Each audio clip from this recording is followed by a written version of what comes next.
সাধারণ রসায়ন বা কেমিস্ট্রির ল্যাবে সবকিছু বেশ নিখুঁত। দুটো নির্দিষ্ট রাসায়নিক পদার্থ একসাথে মেশালে কী বিক্রিয়া হবে তা আগে থেকেই মাপা যায়।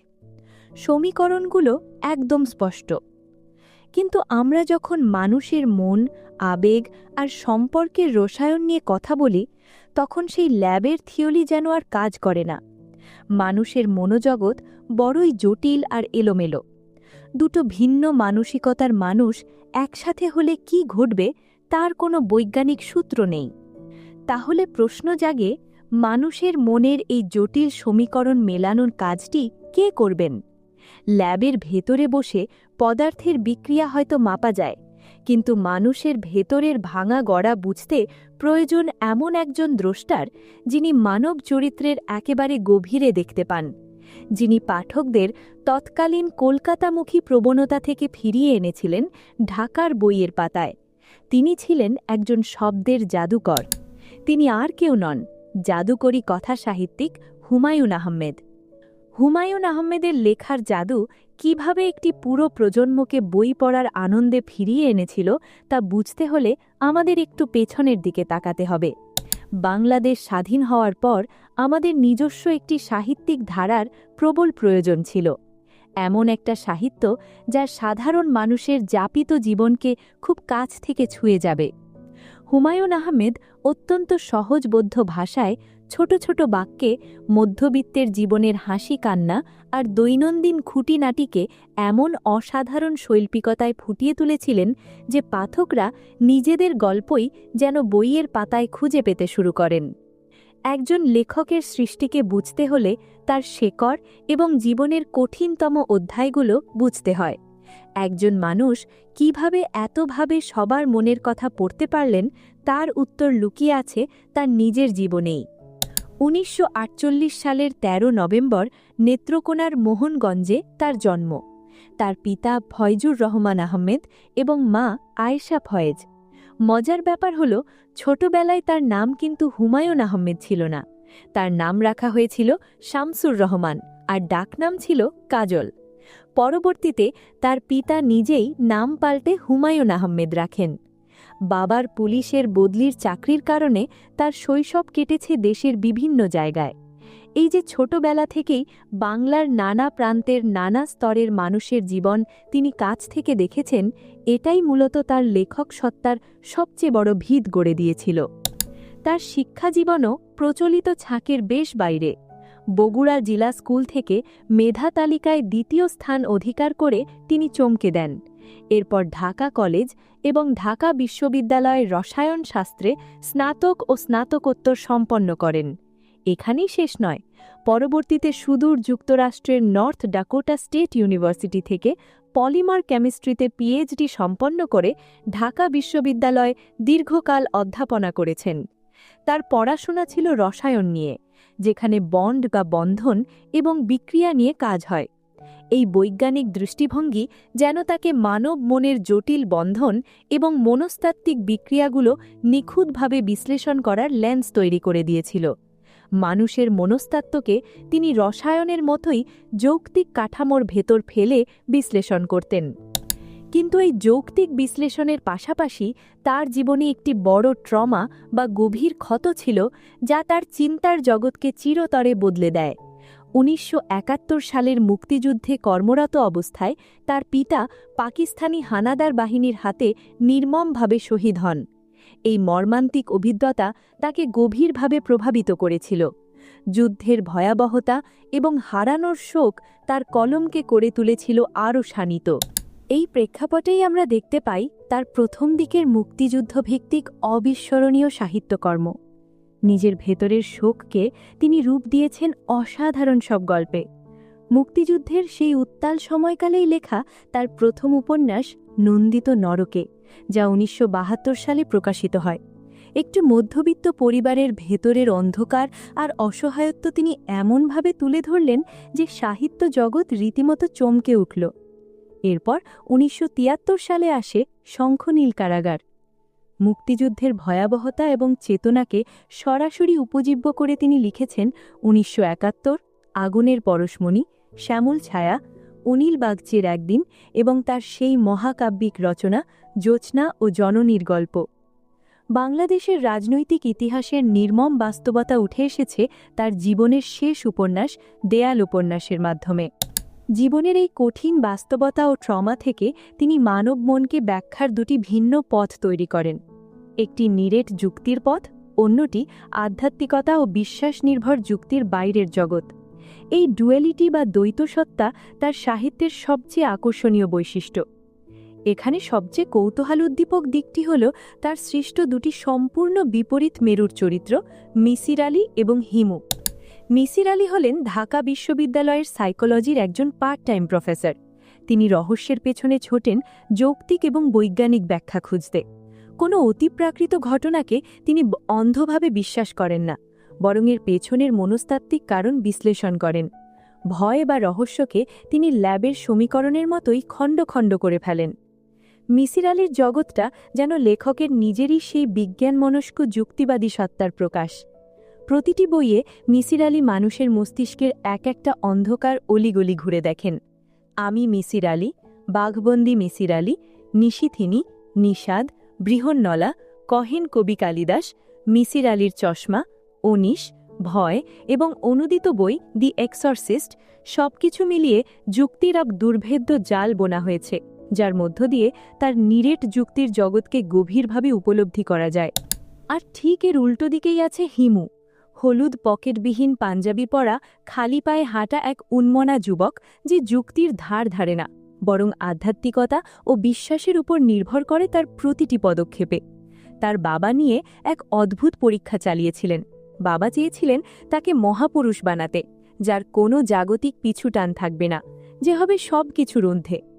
ময়ূরাক্ষী দিয়ে শুরু, এরপর হিমু, দরজার ওপাশে, আঙুল কাটা জগলু, পারাপার এবং হিমু, হিমু মামা, সে আসে ধীরে, তোমাদের এই নগরে, হলুদ হিমু, কালো র্যাব ইত্যাদি। হিমুর এই বিবাগী জীবন, তার ভবিষ্যৎ বলে দেওয়ার অদ্ভুত ক্ষমতা পাঠকদের রীতিমতো মোহগ্রস্ত করেছে। হিমু যেন আমাদের এই কংক্রিটের শহরে জীবনের যান্ত্রিকতায় এক ঝলক তাজা হাওয়া। মধ্যবিত্তের দম বন্ধ করা নিয়মের বাইরে গিয়ে সে যেন স্বাধীনভাবে বাঁচার এক প্রতীক। সেই স্বাধীন হাওয়ার পরশ পাওয়া যায় চলে যায় বসন্তের দিন, হিমুর হাতে কয়েকটি নীলপদ্ম, আজ হিমুর বিয়ে, হিমুর দ্বিতীয় প্রহর, ময়ূরাক্ষীর তীরে, প্রথম হিমু, একজন হিমু কয়েকটি ঝিঝি পোকা, হিমুর রিমান্ডে, হিমুর আছে জল, হিমুর একান্ত সাক্ষাৎকার এবং হিমুর মধ্য দুপুর, এর মতো বইগুলোতে। এখানে একটি বিষয় ভাবলে সত্যিই অবাক হতে হয়, যে মানুষটি নিজে একজন পিএইচডিধারী বিজ্ঞানী, তিনিই গিয়ে হিমুর মতো এমন একটি চরিত্র সৃষ্টি করলেন যে বিজ্ঞান এবং যুক্তিকে পুরোপুরি উপেক্ষা করে। লেখক নিজেই হয়তো তার যাপিত জীবনের বিজ্ঞান আর যুক্তির ঘেরাটোপ থেকে মানসিকভাবে মুক্তি পেতে চেয়েছিলেন হিমুর মধ্য দিয়ে। তবে শুধু বাউন্ডলে বা রহস্যভেদী চরিত্রই নয়, হুমায়ুন আহমেদ সবচেয়ে বেশি মুগ্ধ করেছেন আমাদের চারপাশের সাধারণ মধ্যবিত্ত জীবন এবং মানবিক শুদ্ধতার আখ্যান বনে। সবচেয়ে চমকপ্রদ বিষয়টা হল, তিনি আমাদের দৈনন্দিন জীবনের খুব সাধারণ চেনাজানা মানুষগুলোকে উপন্যাসের নায়ক নায়িকা বানিয়েছেন, যাদের জীবনে সুপারহিরোদের মতো কোনো ক্ষমতা নেই, আছে কেবল বেঁচে থাকার ছোট ছোট সংগ্রাম আর অদ্ভুত সুন্দর কিছু মুহূর্ত। এই সাধারণের মাঝে অসাধারণত্ব ফুটিয়ে তোলার অন্যতম উদাহরণ হল শুভ্র চরিত্রটি। মোটা ফ্রেমের চশমা পরা শুভ্র যেন পৃথিবীর যাবতীয় মালিন্য, মিথ্যা আর কপটতা থেকে মুক্ত এক বিশুদ্ধ আত্মা। শুভ্রর শুদ্ধতার খোঁজ মেলে দারুচিনি দ্বীপ, রূপালী দ্বীপ, এই শুভ্র, এই শুভ্র, শুভ্র গেছে বনের মতো বইগুলোতে। এরপর যদি আমরা মধ্যবিত্তের জীবন, প্রেম এবং ম্যাজিক্যাল রিয়ালিজম নিয়ে লেখা তার বিপুল সংখ্যক উপন্যাসের দিকে তাকাই, তবে দেখব সেখানে এক বিশাল ক্যানভাস। মানুষের আবেগ আর সম্পর্কের এত এত শেডস তিনি দেখিয়েছেন যা অভাবনীয়। আনন্দ বেদনার কাব্য, যখন গিয়েছে ডুবে পঞ্চমীর চাঁদ, আমার আছে জল, ফেরা, নক্ষত্রের রাত, প্রিয়তমেশুর মতো বইগুলোতে মধ্যবিত্ত জীবনের আনন্দ আর বিষাদের টানাপড়েন যেন জীবন্ত হয়ে উঠেছে। আবার বাসর, সাজঘর, এলেবেলে, ছায়াসঙ্গীর মতো বইগুলো আমাদের পারিবারিক জীবনের খুব সূক্ষ্ম আবেগকে ছুঁয়ে যায়। সামাজিক অসঙ্গতি, সম্পর্কের ভাঙা গড়া এবং পারিবারিক বন্ধনের অটুট চিত্র ফুটে উঠেছে এই সব দিনরাত্রি, বহুব্রীহি, গৌরীপুর জাংশন, শ্রাবণ মেঘের দিন, আশাবরী, আমানুষ, চাঁদের আলোয় কয়েকজন যুবক, দুই দুয়ারি, নৃপতি, কোথাও কেউ নেই, মন্দ্র সপ্তক, কবি, মহাপুরুষ, আমাদের ছোট নদী, আমাদের সাদা বাড়ি এবং মেঘ বলেছে যাবর মতো উপন্যাসগুলোতে। প্রকৃতির প্রতি, বিশেষ করে বৃষ্টির প্রতি তার যে অদ্ভুত প্রেম ছিল তা তার লেখায় ভীষণভাবে স্পষ্ট। দূরে কোথায়, বৃষ্টিবিলাস, মৃন্ময়ী, বৃষ্টি ও মেঘমালাতে বৃষ্টি যেন নিজেই একটি চরিত্র হয়ে উঠেছে। সম্পর্কের নানা মাত্রাও তিনি তুলে ধরেছেন আজ চিত্রার বিয়ে, এপিটাফ, লীলাবতী, লীলাবতীর মৃত্যু, তিন পুরুষ, বৃক্ষকথা, মেঘের উপর বাড়ি, কুটুমিয়ার মতো রচনায়। স্কুল জীবনের নস্টালজিয়া থেকে শুরু করে জীবনের গূঢ় দর্শন সবই তিনি কাভার করেছেন জীবন কৃষ্ণ মেমোরিয়াল হাই স্কুল, মাতাল হাওয়া, পাপ, কৃষ্ণপক্ষ, আজ দুপুরে তোমার নিমন্ত্রণ, তুমি আমায় ডেকেছিলে ছুটির নিমন্ত্রণে, নবনী, রূপার পালঙ্কর মতো বইগুলোতে। এত চরিত্র আর বিচিত্র গল্প, মানুষের মনের এমন কোনো কোণ নেই যেখানে তার কলমের আলো পড়েনি। অদ্ভুত সব গল্প, অচিনপুর, আমি এবং কয়েকটি প্রজাপতি, আমি এবং আমরা, অন্ধকারের গান, আসমানিরা তিন বোন, আয়নাঘর, বাদল দিনের প্রথম কদম ফুল, বাদল দিনের দ্বিতীয় কদম ফুল, বল পয়েন্ট, ছেলেটা, চক্ষে আমার তৃষ্ণা, এই বইয়ের নামগুলোই যেন পাঠকের মনে এক একটা গল্পের পূর্বাভাস দেয়। ছোট ছোট অনুভূতির নিখুঁত প্রকাশ আমরা পাই দেখা না দেখা, দিঘির জলে কার ছায়া গো, একজন মায়াবতী, গৃহত্যাগী, জ্যোৎস্না, ইস্টিশন, জলিল সাহেবের পিটিশন এর মতো রচনায়। আবার কিছু কিছু গল্প পাঠকদের এক অদ্ভুত ঘোরের মধ্যে আটকে রাখে। কে কথা কয়, কিছুক্ষণ, লিলুয়া বাতাস, ম্যাজিক মুন্সি, মানবী, মেঘের ছায়া, মীরার গ্রামের বাড়ি, মৃন্ময়ীর মন ভালো নেই, নলিনী বাবু বিএসসি, নীল হাতি, নীল অপরাজিতা, নীল পদ্ম, নির্বাসন, অন্য ভুবন এই বইগুলোর চরিত্ররা যেন আমাদেরই খুব কাছের কেউ হয়ে দাঁড়ায়। কিন্তু মধ্যবিত্তের চেনা ড্রয়িং রুম থেকে হুমায়ুন আহমেদের ক্যানভাস আচমকায় প্রসারিত হয় সুদূর মহাকাশে এবং ফেলে আসা ইতিহাসের পাতায়। তিনি বাংলা সাহিত্যে সায়েন্স ফিকশন বা বিজ্ঞানকল্প কাহিনীর একজন বড় পথিকৃৎ ছিলেন। আইজ্যাক আসিমভের মতো পশ্চিমা লেখকদের ঘরানাকে তিনি শুধু অনুসরণ করেননি, বরং সম্পূর্ণ দেশীয় প্রেক্ষাপটে তুলে এনেছিলেন। বিজ্ঞানের জটিল বিষয়গুলোকে সাধারণ মানুষের কাছে সহজ করে পরিবেশন করার এক অসাধারণ ক্ষমতা তার ছিল। তার বিজ্ঞানকল্প কাহিনীগুলোর মধ্যে অন্যতম হল তোমাদের জন্য ভালোবাসা, তারা তিনজন, ইরিনা, কুহক, ফিহা সমীকরণ, শূন্য, ইমা, অনন্ত নক্ষত্রবিধি, ওমেগা পয়েন্ট এবং দ্বিতীয় মানব। সেই সাথে বিজ্ঞানের ওপর লেখা তার তাত্ত্বিক বই কোয়ান্টাম রসায়নের কথাও মনে রাখতে হবে, যা তার পাণ্ডিত্য এবং একাডেমিক দক্ষতার শক্ত প্রমাণ দেয়। তিনি শুধু কল্পনা নির্ভর গল্প বা মধ্যবিত্তের ড্রয়িং রুমে সীমাবদ্ধ ছিলেন না। তার ঐতিহাসিক উপন্যাসগুলোর বিশাল ব্যাপ্তি প্রমাণ করে তার সমাজ ও ইতিহাস সচেতনতা।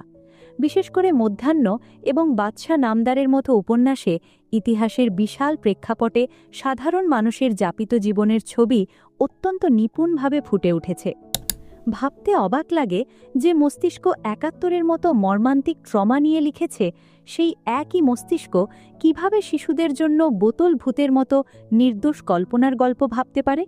বিজ্ঞানের কাঠখোট্টা জগৎ আর ইতিহাসের বিশাল ব্যাপ্তির পাশাপাশি তিনি অতিপ্রাকৃত ভয় আর শিশুদের নির্মল কল্পনার জগতেও অনায়াসে বিচরণ করেছেন।